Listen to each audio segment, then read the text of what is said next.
మహిమోన్నతుడు సర్వసృష్టికర్త అయిన ప్రభువునకు అనేక వేల వందనాలు, స్తోత్రాలు, స్తుతులు తెలుపుకుంటూ మరి ఈరోజు ఒక ఆసక్తికరమైన విషయాన్ని తెలుసుకునే ప్రయత్నం చేద్దాము. అదేంటంటే బైబిల్ ప్రకారము దేవునికి ఎందుకు విగ్రహారాధన అంటే అంత ఇష్టం ఉండదు, దేన్ని ఆయన దాన్ని దూరం పెట్టమని చెప్పారు అనేది మనం చాలా వివరంగా తెలుసుకునే ప్రయత్నం చేద్దాము. తప్పకుండా వినండి, ఇది మిస్ అవ్వద్దు. అయితే ఇక్కడ ఏంటంటే దేవునికి మనిషి చేతులలో చేసిన ప్రతిమలు అవసరం లేదు. ఫస్ట్ ఆఫ్ ఆల్ నిర్గమాకాండము 23:5 ఏం చెప్పారు? నీకు నన్ను తప్ప వేరే దేవతలు ఉండకూడదు, నీవు ఏ విగ్రహమును చేయకూడదు, వాటికి వంగి నమస్కరించకూడదని చాలా ఖచ్చితంగా చెప్పారు దేవుడు. ఎందుకంటే ఆయన అపరిమితుడు, విశ్వవ్యాప్తి. ఆయనను ఒక విగ్రహంగా ఆరాధించడం ఆయన మహిమను తగ్గించడమే అవుతుంది. విగ్రహాలు జీవం లేని వస్తువులు. ఇర్మియా 10:3-5 విగ్రహాలు మనుషులు చెక్కిన కఠినమైన మిగులు చెక్కలు, బంగారు వెండి పొదిగిన తప్పుడు దేవతలు. అవి మాట్లాడలేవు, నడవలేవు, రక్షించలేవు.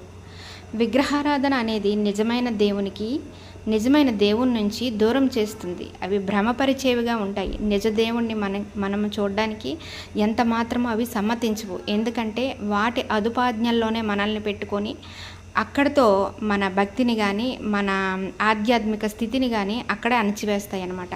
అవి నిజ దేవుణ్ణి మరుగుపరిచి అవి అనుకున్న స్థానాలకి మనల్ని తీసుకెళ్లే ప్రయత్నం అయితే చేస్తాయి.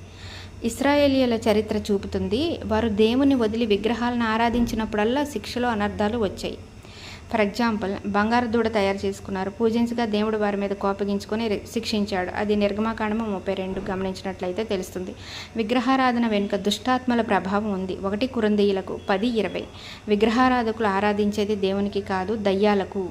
విగ్రహాలను పూజించడం, తప్పుడు మత పద్ధతులు అనేవి దేవుని నుండి మరల్చి అశుద్ధ ఆత్మల ప్రభావాన్ని తెస్తాయి. దేవుడు నిజమైన ఆరాధన ఎలా కావాలని కోరుకుంటాడు? యోహాను 4:23-24 నిజమైన ఆరాధకులు ఆత్మయందును సత్యమందును తండ్రిని ఆరాధించెదరు. దేవుడు మన హృదయపు భక్తిని, విశ్వాసాన్ని పూర్తిగా ఆయన వైపు నుండే జీవనశైలిని కోరుకుంటాడు. ఆయన వైపు ఉండే జీవనశైలిని మాత్రమే కోరుకుంటాడు. విగ్రహారాధనకు బైబిల్లో శిక్షలు ఎలా ఉన్నాయి? మోషే ధర్మశాస్త్రము విగ్రహాలను సేవించిన వారు శిక్షించబడతారు. ద్వితీయోపదేశకాండము 27:15 ఇశ్రాయేలీయులు కనానీయుల విగ్రహాలను పూజించగా దేవుడు వారిని శిక్షలకు పంపాడు. న్యాయాధిపతుల గ్రంథం. నూతన ఒడంబడికలో కూడా అపోస్తలులు విగ్రహారాధనను 3వ దానిగా పేర్కొన్నారు. 1 కొరింథీయులు 6:9-10 మరి బైబిల్ ప్రకారం విగ్రహారాధన అనేది నిజమైన దేవుని స్థానంలో ఇతర మానవ సృష్టి దేవతలను ఉంచడం. ఇది దేవునికి అసహ్యమైన పాపం, ఎందుకంటే అది దేవుని మహిమను తగ్గిస్తుంది, భక్తులను దురాత్మల ప్రభావానికి లోనయ్యేలా చేస్తుంది మరియు వారిని సత్య మార్గం నుండి తప్పించి అసలు